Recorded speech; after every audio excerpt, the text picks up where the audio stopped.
After 10 years and hundreds of construction projects, I've made lots of mistakes and learned a lot. Here are the 32 hard-earned lessons I wish I knew before I started in the industry. Lesson 1. Before I got my first job in a woodworking shop, I spent a solid amount of time wanting to get a job as a maker, but I had something that held me back. My preconceived notions and judgments of what people in the construction industry were like. Turns out I was completely wrong. My stereotypical thinking could not be further from the truth. I'm glad I eventually cracked and got that first job because I am now on an amazing career path with wonderful people surrounding me. And the lesson is this: be careful of stereotypes and test your own assumptions. Lesson 2. Have you ever found yourself looking at a piece of work and thinking, I could never make something this good? I had this thought often in the past, but now, as I continue building more and more experience, I complete projects to the standard that I was once mesmerized by. The lesson? Attention to detail can be learned, but you just need to give it some time. Lesson 3. The internet is full of inspiration, motivation, and little dopamine hits that give you energy, but also want to keep you glued to that device and to keep you watching. Yet there is no greater long-lasting satisfaction than actually creating something yourself. The lesson? Instead of filling your brain with knowledge, stop learning and start making, because that's how you truly learn and become better. Lesson 4. I remember a while back starting on a side hustle to become a pro photographer. In order to learn how to go pro, I jumped onto YouTube only to find out that I needed a portfolio, I needed a website to display my work, and I see a lot of similar advice about woodworking online. And I know that it's complete BS and a waste of money and especially time. But don't get me wrong, it's definitely valuable to display a portfolio of your best work somewhere. And you can do that on a social media page, or if you are a Notion user like me, you can simply create a page to publish it to web and then send people a link to this portfolio when you're giving them a bid for a project or whatever it may be. The lesson? Don't make a website before you get some clients. Simple as that. Lesson 5. For the longest time, I've thought that setting goals is also BS. And it's not because I've never tried. Believe me, I've tried. I've written goals in my journal only to find those forgotten goals many months or years later, unrealized, forgotten that they even existed. The lesson? You need a system to hit your goals. Think of it as a pyramid. Once a year, think of the main overarching goal. For example, improve your income. Then, lower down in the pyramid, you plan quarterly projects that fulfill that goal. Say the quarterly project is learn about investing, and then you go on one level lower, where on a weekly basis, you plan how to take daily action to hit that big overarching goal. So you go from the 30,000 foot view to the day-to-day. Lesson number 6. Running around like a chicken with its head cut off may kick up a lot of dust, but it won't create good work. I used to suffer from the headless chicken syndrome, where I jump into doing something excited without a plan. Tell me if this example of mine sounds familiar. You cut up a bunch of material only to realize 3 steps into the process that I would need to get a board stretcher out because I haven't thought everything through and I didn't plan. And so this lesson not only applies to making, but also to life. Slow is fast. Fast is slow. Lesson number 7. Sometimes I feel like my mind is cluttered when I'm working on something and I can't find my tape measure. I don't know where the drill bit case ended up, where this is, where that is, and it's so distracting. It's distracting me out of the flow of making the thing. When that goes on for too long, I pause, and when I look around, I often see that I'm super disorganized. And so the lesson is this. Workspace and toolkit organization feel like a short-term loss of time, but you gain time in the long term. Lesson number 8. It's easy to get lost in the dopamine-infused process of finding out new snippets of information. It's much harder to take action upon that knowledge. Learning by doing is the best way to learn something. And in my experience, it solidifies any new knowledge in the quickest way possible. And the lesson? Experience beats education. Action beats learning. Lesson number 9. The older I get, the more I get this. Yet, I still have to remind myself of it regularly. In my early 20s, I wanted everything as soon as possible. I wanted to be as good as possible, I wanted all the money, and I got frustrated when my skills weren't up to the standard that I'd like them to be. But as long as you have a high standard and don't give up, you'll get there. Keep putting those reps in. The lesson? It takes time to get good. Alex Hormozy has this thing called the rule of 100. Do something at least 100 times before you even begin getting good. Lesson 10. I grew up with the internet at my fingertips, and this gives an interesting perspective. I believe anything is figure-outable, because especially now, if you want to do anything, you can find out how to do that on the internet. But even before the internet, if you spoke to enough people and you gave something enough shots on target and you never gave up, you'd be able to figure it out. And the lesson? It's easier to get started than ever. Lesson number 11. In your 20s, spend time doing as many different things as you can for work, so that you can find out what you enjoy doing most and what you are naturally talented towards. Which leads me onto this lesson. Find places where you will grow, and sometimes you get to a point where it might be faster to find a different job than to try and spend a whole bunch of time and wait for somebody to quit before you get promoted onto that person's position. So it's just quicker to find another job. Lesson 12. I've gone towards paths based on prestige because I cared too much about what other people think, when in reality, the job that society labels as prestigious might not be the work that you want to be doing most. It's not about how prestigious the job is. And so the lesson is this: don't let prestige cloud your passion. Lesson 13. I've had many moments in my life when I felt stuck in a loop of looking for inspiration externally, watching motivational videos, watching other people doing the things that I wanted to be doing myself. But this led to feeling good at that moment, but then feeling like crap again after the video ended. The solution? Make something before consuming and get out of an inspiration loop. Stop watching maker videos, start making. Lesson 14.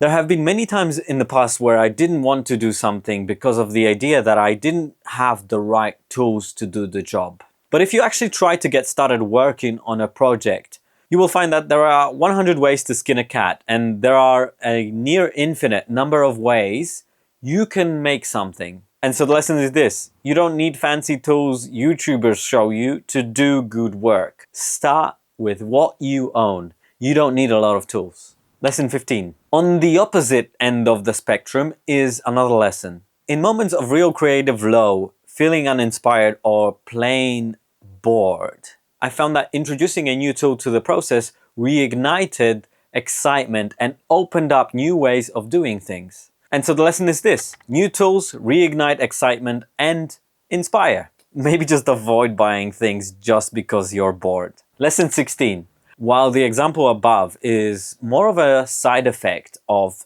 acquiring new tools, this next example is an excellent free way to get unstuck on a project. I often find that when the stuck moment is upon me, my mind is in a scattered state. The way to solve this mindset is this: when you have a block, give it time, let it breathe, and clean up. the process of decluttering is actually an inspiring one.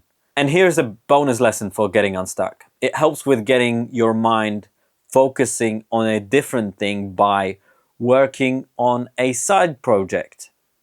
The lesson? Clean up and work on a side project. By the way, let me know in the comments what your favorite one of these lessons is. Lesson 17. In Naval Ravikant's book, there's this concept of specific knowledge. And specific knowledge is a very specific and unique skill that is highly valuable. This knowledge cannot be taught, it has to be acquired. And what makes the knowledge more specific is a combination of different fields into one to create one valuable individual. Kind of like when someone is a doctor and that individual is a highly specialized neurosurgeon, they are much more highly regarded and rewarded by society than a general practitioner. And so the lesson is this: Jack of all trades and master of none is a BS saying, because different skills stack on top of each other and create special value, which you can craft into something of your own. Lesson 18. I used to fret over not knowing how something should go together, worrying that I won't be able to make something before I even started.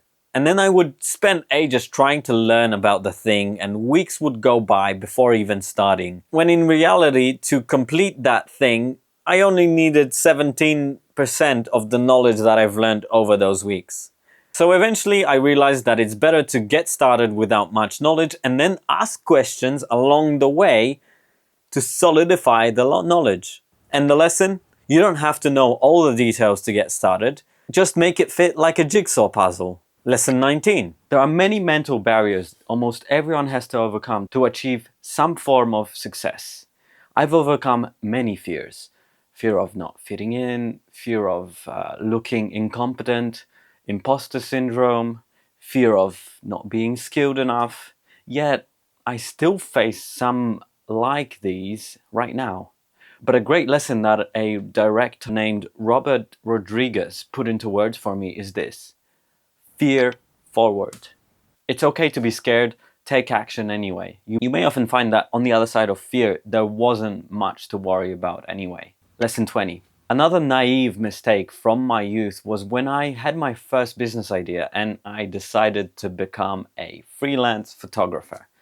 Instead of reaching out to people to offer them my services, I decided to start an Instagram account to build a portfolio there. The mistake wasn't in the fact that I had started a portfolio, it was in the fact that I expected work to come looking for me because my work was now public. The lesson?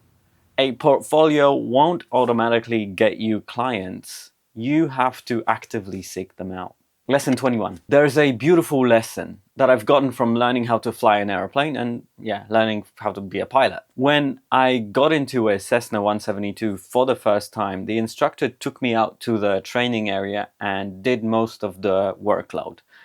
But as we got through more flights together, I would be the one taking control of the plane. And when the instructor gives you control of the plane, he says, you are in command. Eventually, I did my first solo flight and I became a pilot in command of that plane. That means if something were to go wrong, I am the one to make decisions to get myself out of a bad situation. That also means making flight plans, making fuel and weight and balance calculations in order to reach destinations safely. So the lesson is this: learn self-management. You are the pilot in command. This shift truly changed my life. Lesson 22. In order to get repeat work, you have to stand out. And one of the ways that I've found is effective is also quite simple and easy. Do good work, be on time, communicate well, clean up after yourself. Pay attention to the things that people complain about the previous contractor, the previous guy that was on the job. And the lesson? Trust and quality workmanship are valued in a sea of low quality work. Lesson 23. I used to hate reading books when I was at school.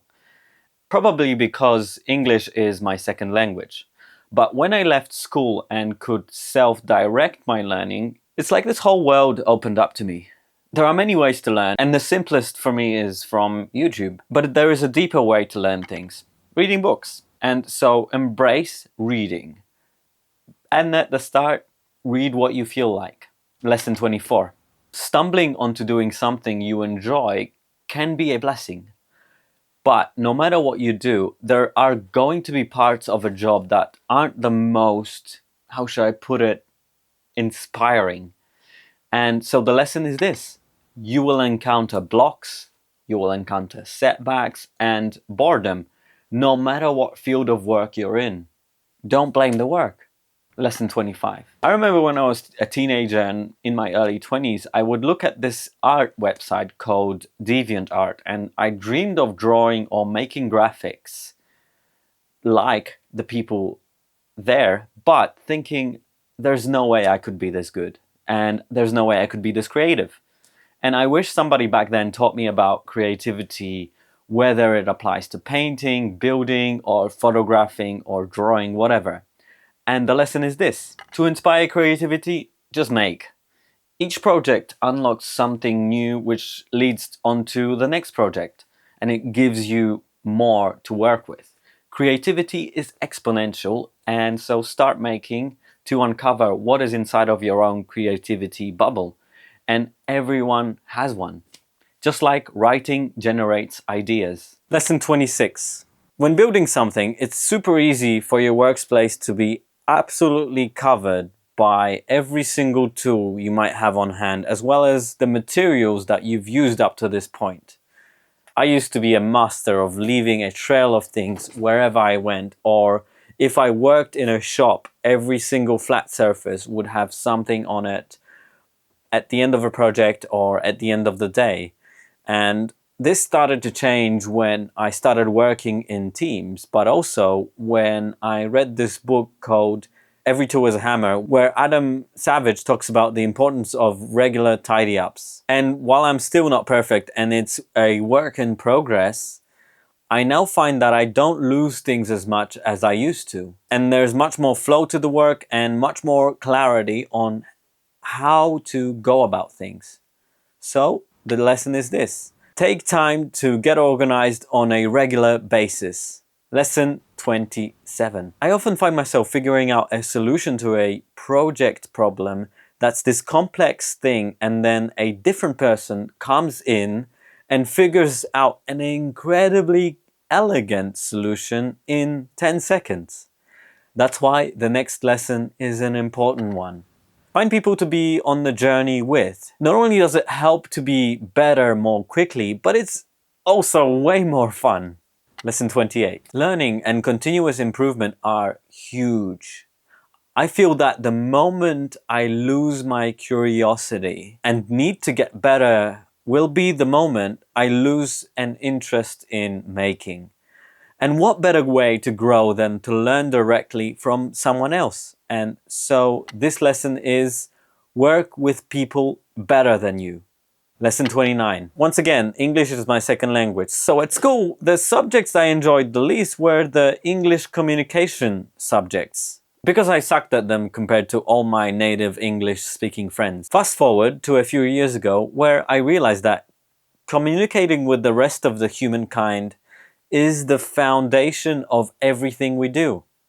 If you are a 10 out of 10 technician but only a 3 out of 10 communicator, you will also be perceived as a 3 out of 10 communicator. So this was my lesson. Learn about communication as soon as possible. Lesson number 30. The next lesson I had to learn over and over again through blood, sweat and tears. And it helped me with doing better work faster.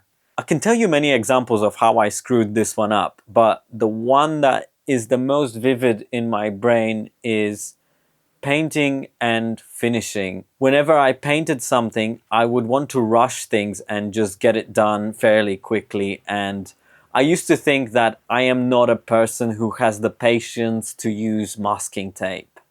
Boy, was I wrong. There have been so many times where I would put in a whole lot of time into a project, taking good care to make it really good. And then I would screw it up by not sweeping around the workshop before refinishing and not masking things off with painter's tape and thinking, I'll just be careful. And then screwing up and then having to wait for that coat to dry, then having to sand it off, starting again, this time using that painter's tape and getting the result that I wanted. The lesson: do things the right way the first time around. It takes twice as long to do a shit job at the start. Lesson 31. From a super early age, I had ingrained into me the virtue of working hard, doing good work, and things would probably still be that way had I not read this book, The E-Myth Revisited. The core idea behind this book is that being a great technician is only a fraction of the battle. It matters how hard and good your work is, yes, but what is also important is what to work on. Taking the time to assess your trajectory. Involving other people in helping you to get to your destination. These and many other good things can be achieved as a result of this lesson. Think about how to build system around you to be more effective. Lesson 32. In the past, I used to start my workday by rocking up at the job site, realizing that I was supposed to grab 3 things from my shop and then buy a couple of things, and I ended up needing to leave the site again and waste valuable time. And things changed when I started taking 5 minutes at the end of each day to make a to-do list or a to-bring list. The lesson: plan tomorrow today. This is an incredibly valuable tactic in many fields of life and has had a really big impact on how I do everything, even outside of the job site. And so the lesson: plan tomorrow today. If you enjoyed this video, maybe you enjoy another one. Do it.